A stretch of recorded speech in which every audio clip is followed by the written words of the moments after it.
ખોટો હોય તો મને લઈ જાય, પકડી જાય, કાર્યવાહી કરે મારી ઉપર. ત્યારે તમારે મીડિયા મારફત હું ઓપન ચેલેન્જ આપું છું. વીપી પુરોહિત, હર્ષદ પરમાર, વિમલ ચૌધરી, ધવલ પટેલ આવી જાય, ચારો જણા મારા એકલે સામે બેસીને ડિબેટ કરી લે લાઈવ.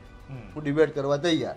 જો એ લોકો સાચા હોય, કોઈ ભ્રષ્ટાચાર ના કર્યો હોય, ખોટા હુકમો ના કર્યો હોય, એ સાચા હોય તો મારી ઉપર જે ગુનો બનતો હોય લગાવી દેવાનો, ને એ લોકો ખોટા હોય તો ઓન ધ સ્પોટ ટાઈમે રિઝાઇન આપી દેવાનું. અત્યાર સુધી તો જો અધિકારીનો ભ્રષ્ટાચાર છે ને, એ તો 200 થી 300 કરોડ આશરે ખરા છે.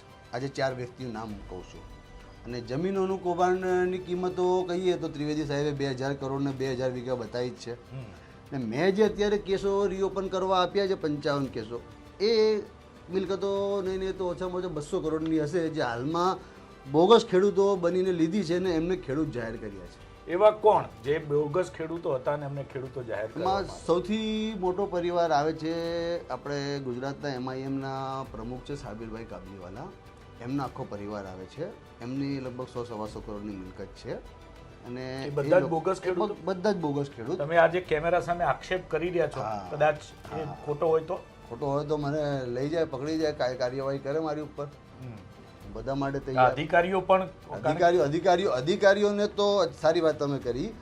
અધિકારીઓને તો હું પહેલાં પ્રેસ કોન્ફરન્સમાં ઓપન ચેલેન્જ આપ્યું હતું. અત્યારે તમારે મીડિયા મારફત હું ઓપન ચેલેન્જ આપું છું. વીપી પુરોહિત, હર્ષદ પરમાર, વિમલ ચૌધરી, ધવલ પટેલ આવી જાય, ચારો જણા મારા એકલે સામે બેસીને ડિબેટ કરી લે લાઈવ.